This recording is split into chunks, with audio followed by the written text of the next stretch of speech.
Party politics in Latin America was marked by polarization between two rival political parties.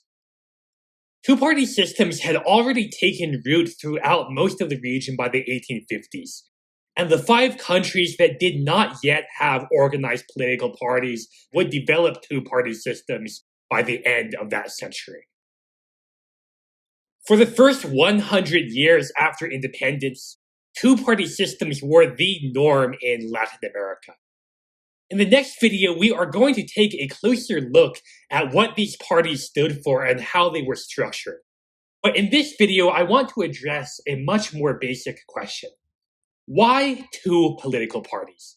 What is so special about the number two? There are two basic approaches to explaining the rise of these early Latin American party systems. According to the first approach, these early parties were forged during the civil wars and social conflicts that were common throughout the region during the decades after independence. Some of these conflicts were fought along pre-existing social cleavages, such as religion or race. Others were simply the result of differences of personality or disagreements about which hero of the wars of independence should hold political power. But in either case, according to this approach, these early conflicts polarized Latin American societies into two large camps that formed the basis for the early political parties in the decades that followed. By fighting in these civil wars, elites and ordinary citizens alike came to internalize the identity of the side that they were fighting for. And these group identities endured even after the initial fighting was over. Everybody knew which side you had fought on, and that side became your basic political allegiance and eventually your party identity. If you wanted to run for elected office, you would naturally turn to your former comrades in arms for support. And if you won your election, you would reward your former comrades with the spoils of government while excluding your former enemies. This pattern of favoritism and exclusion might then spark new civil wars that would entrench this partisan cleavage even further. The second explanation for the development of two-party systems in Latin America focuses on the electoral and political institutions that these countries adopted after independence.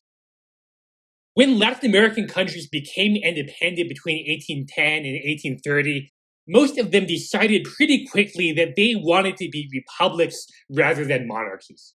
And so they modeled their political institutions on the two post-colonial republics that already existed, the United States and, to a lesser extent, Haiti. In the process, they adopted many institutions that would look familiar to Americans today, including a presidential system, indirect presidential elections such as an electoral college, and majoritarian or winner-take-all systems for electing Congress. Institutionalist political scientists argue that these types of institutional choices can have a major impact on the nature of a country's politics and especially its party system. One of the most famous empirical regularities in political science, Duverger's law, holds that a country's party system is shaped by the nature of that country's electoral institutions. More specifically, if a country has a majoritarian or winner-take-all electoral system that enables only a single party to win any given election, that country will tend to develop a two-party system, meaning that its electoral politics will be dominated by two large and evenly matched political parties. On the other hand, if the country has a more proportional electoral system that divides seats in Congress or Parliament between multiple parties in proportion to their vote, then that country will tend to develop a multi-party system. In order to understand the logic behind Duverger's law, it is worth imagining what might happen if a country starts out with multiple parties of roughly equal size. If that country also has a proportional representation system, then having 5 evenly matched parties isn't really a problem, because all of the seats in a congressional district can be divided more or less evenly between these five parties. However, if that country has a winner-take-all or majoritarian system that allows only a single party to win seats in a given district, then having five separate parties is probably unsustainable in the long run. Because all of the seats go to the party that wins the most votes, a party increases its chances of winning congressional representation by being as large as possible. This means that if there are two parties that have similar ideological positions, these parties will be under pretty strong pressure to find some way to present a common slate of candidates, either as an electoral alliance or by merging their two parties together into a single larger party. However, the appearance of this new large party might then encourage rival parties on the other side of the ideological spectrum to undergo similar mergers. This process of alliances and mergers would then continue until there are only two large political parties left in that country. In other words, the high stakes of the winner-take-all system would tend to whittle down the number of parties to just two, as politicians and voters desert the smaller and less viable parties in favor of the larger and more viable ones. Applied to post-colonial Latin America, this institutionalist approach holds that the reason why every Latin American country developed a two-party system during the 19th century was because Latin American electoral institutions were majoritarian in two important ways. First, all of these countries had a presidential system throughout most of the 19th century, which means the executive power was held by a single president who was not accountable to Congress. Presidential systems are majoritarian by their very nature because only one party can occupy the presidency at any one point in time. Second, most Latin American countries also had majoritarian electoral systems for their congressional elections. Even in cases where multiple congressmen would be elected out of the same district, all of those seats in Congress were awarded to the party that won the most votes, which makes this a majoritarian system. So in summary, we have two basic explanations for why two-party systems developed in Latin America. One explanation emphasizes the polarizing effects of violent political conflict, while the second explanation emphasizes the electoral incentives offered by these countries' political institutions. In order to assess whether these conflict-based and institutional explanations are plausible, I am now going to examine the process of party formation in Chile, which was one of the earliest countries in Latin America to develop political parties. In the mid-1820s, Chile still had a ton of competing political factions. The dominant faction is an ideologically liberal group led by the independence leader Ramon Freire, and this group was nicknamed the Pipiolos, or novices, by their opponents. Their main opposition in Congress at this time is a conservative coalition nicknamed the Pelucones, or Bigwigs. So this coalition really consists of at least three separate conservative groups: a clericist faction, a group of monarchists, and a group of Republican aristocrats. Another faction is formed by the followers of the independence hero Bernardo O'Higgins. Although O'Higgins himself is in exile at this time, many of his followers still form a separate political clique that hopes to return O'Higgins to power. There is also a newer faction called the Estanqueros that has organized around the businessman Diego Portales. Although Portales was largely aloof from factional politics during the years immediately after independence, he has become convinced that the weak Pipiolo government is a threat to his business interests, and he favors a much stronger and more authoritarian government in Chile. Finally, there's an opposition group to the left of the Pipiolos called the Federales, or the Federalists.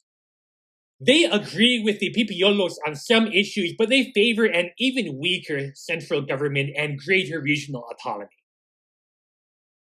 So, in summary, the political situation in Chile in the 1820s is pretty similar to that scenario that we just considered a moment ago, where the country has many competing factions coupled with an electoral system that enables only one of these factions to win a given election. According to the institutionalist approach, this situation should be unsustainable, and some of these factions are likely to begin coalescing into two larger political parties. And that is exactly what happens in Chile during the late 1820s.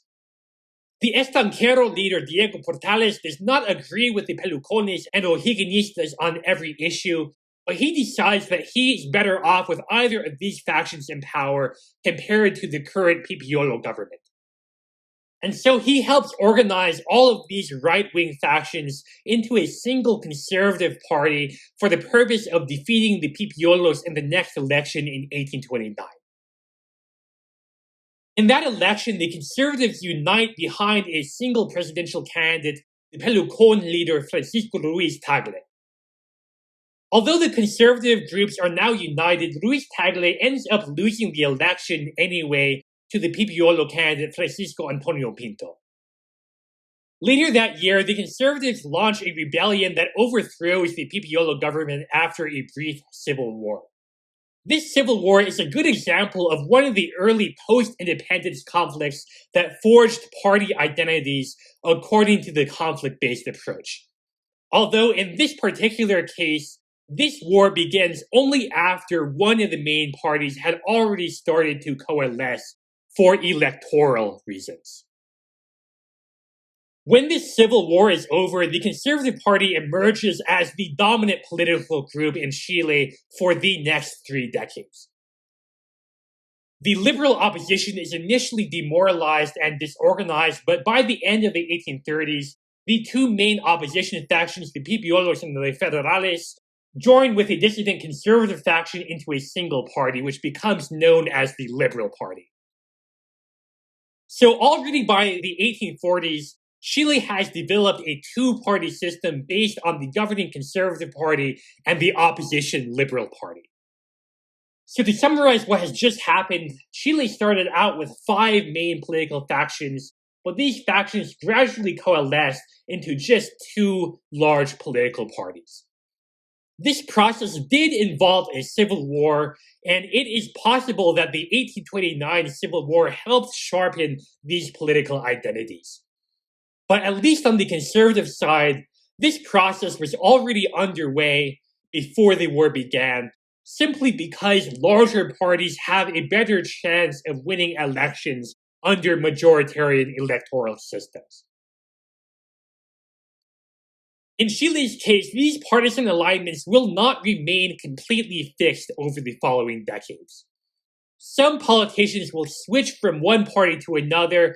There will eventually be an ill-fated attempt to merge the conservative and liberal parties together, and both parties will eventually see some of their dissident factions break off to form new parties.